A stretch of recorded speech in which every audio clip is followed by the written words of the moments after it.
Imagine you're going to a very important party with your partner, and you want to wear black shoes, but your partner wants you to wear brown shoes instead.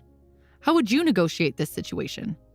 Many people believe that win-win or 50-50 is the best outcome in negotiation. If you also think so, then can you tell me what is the win-win in this example? Are you going to wear one black shoe and one brown shoe? It sounds ridiculous, right? That is exactly how Chris Voss thinks. He does not believe in win-wins. Chris is the author of a New York Times best-selling book called Never Split the Difference: Negotiate as if your life depends on it. Chris has worked for more than 20 years as a hostage negotiator at the FBI, dealing with kidnappers, bank robbers, and extreme terrorists. He found out that the knowledge he has learned as a hostage negotiator is also applicable to a wide range of business and personal life situations, since the fundamentals of human negotiations are essentially the same in any situation, regardless of age, gender, and ethnicity. Negotiation with a terrorist and negotiation with a businessman is based on the same principles. We negotiate every day, such as when you try to send the kids to bed early or when you convince a friend to go to a different restaurant. Our entire life is negotiation, and Chris says that negotiation is not about your way or my way. Negotiation is about finding a third way that makes both sides happy. For example, let's say two of your kids are fighting over a chocolate and they cannot divide it.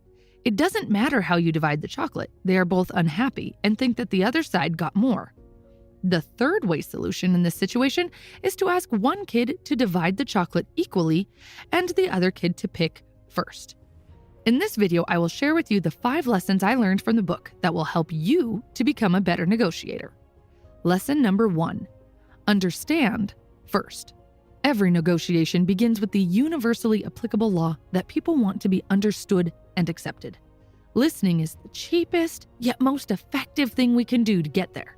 By listening intensely, you demonstrate empathy and a sincere desire to understand what the other side is experiencing.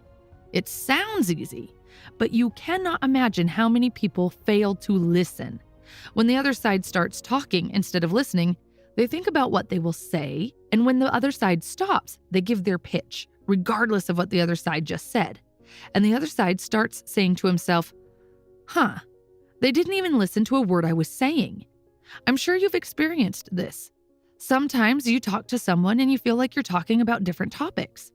People usually yell in negotiations because they feel that they have not been heard. Everyone wants 3 things in negotiation. Number 1, to be understood. Number 2, respected. And only then get what they want from the negotiation. If you fail at listening, don't expect success from the negotiation. Lesson number 2. Negotiation is not a battle. It is a discovery. People who view negotiation as a battle of arguments become overwhelmed by the voices in their heads. But the truth is, negotiation isn't a battle. It's an act of discovery. The objective is to uncover what the other side wants. Is it money, time, respect, recognition, etc.? In order to do that, the author recommends several tactics. The first one is simply smiling.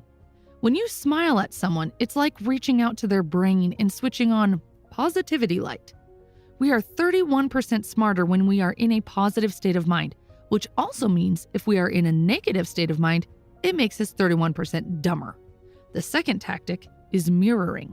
Mirroring is simply repeating the last 3 or most critical words of what your opponent has just said. For example, your opponent, I have a very high expectation and want more money. You want more money? Mirroring feels very strange at first, but if you practice, it will work like magic. Mirroring makes the other side vomit information. It's much more powerful than saying, "What did you mean by that?" When you say, "What did you mean by that?" you give your opponent a break to think and correct himself. On the other side, mirroring makes conversation run smoothly and makes the opponent reveal more information. After you have mirrored, stay silent for at least 4 seconds and let the mirroring do its magic. Lesson number 3, tactical empathy. Tactical empathy is understanding the feelings and mindset of the other person and hearing what is behind those feelings, especially focusing on identifying the emotional obstacles that are standing in the way of agreement. Once you have identified the emotion, then label it. Labeling simply means you summarize what your opponent just told you and give it back to him. Labels always start with, "It seems like," "It sounds like." For example, you see that your opponent talks very passionately about his students. In order to label it, you simply say, "It seems like you care a lot about your students." Then stay silent and let the label do its magic. Labeling is effective for two reasons. First, it helps you to confirm that you have identified the right emotion. Second, it signals to your opponent that you truly understand him, which creates a stronger bond and makes your opponent like you. If a person likes you, it is 6 times more likely that you will have a deal. Empathy brings two brains together. The moment you feel empathy and see that there is something that makes you collaborate with me, then your brain power and my brain power get together to solve the problem. Another tactical empathy method is called diffusing negatives with labels. This is especially effective if you know that your opponent is angry and has bad feelings against you. Before you go to the meeting, sit down and think about all the negative things that your opponent might say against you during the meeting or negotiation. After you have identified all the negative feelings, then label them. For example, let's say you know that your client is very unhappy because your company missed the deadline and didn't deliver what was promised. Based on this data, you know that your client thinks that you are unreliable and unable to keep promises. So as soon as you start the meeting, you can diffuse the negative by saying, "It might seem like we're screwing you and we're not capable of keeping our promises and delivering what was agreed upon. And because of this, you might even consider not doing business with us anymore. And you are absolutely right to think in this way." The moment you say this, your opponent thinks, he thinks like I do. I kind of like him. If you did not diffuse the negative, your opponent would spend hours explaining how bad he feels. But now that you have diffused all the negatives, your opponent will be more focused on the solution rather than complaining. Negative emotions and fear of losing affect our brain 3 times stronger than positive emotions. So help your opponent to get rid of the negative feelings, then you will have much better results. Lesson number 4. Start with no. Pushing hard for a yes doesn't get you any closer to a victory. Contrary to popular belief, no is the start of the negotiation, not the end of it. When you say yes to something, you feel committed or trapped. For example, if I come to you and say, "Can we talk for 5 minutes?" After you say yes, automatically your brain starts saying, "How long is 5 minutes actually going to be? Am I going to be stuck with her for 1 hour and go home late? Is she going to sell me her stupid idea again?"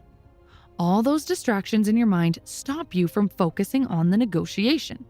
You just want to get out of there as soon as possible. In comparison to pushing you for yes, if I came to you and said, "Is it a bad time to talk for 5 minutes?" You'd probably say, "No, it's not. But let me finish X, Y, and Z and meet you in 15 minutes at my desk." Since you started with no, you feel safe because you didn't commit to anything. Plus, saying no gives control to you.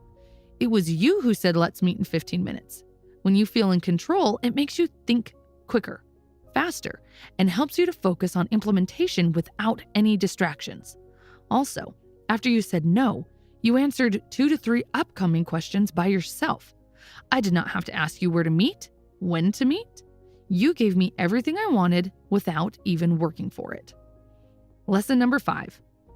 That's right. That is right is one of the most powerful phrases in negotiation that you want to hear. To get this answer, you simply take your opponent's words and repeat back to him. It sounds simple and maybe a stupid thing to do, but works well. It puts the other side's empathy on steroids. If you get "that is right," then you can be sure that the deal is almost done. That's right is what we say when we feel completely heard and believe that the other side really understands us. We also say "that is right" at aha moments. Please be careful. If you get "you are right," it means you failed completely. The difference between these two phrases is tiny, but the implication is huge.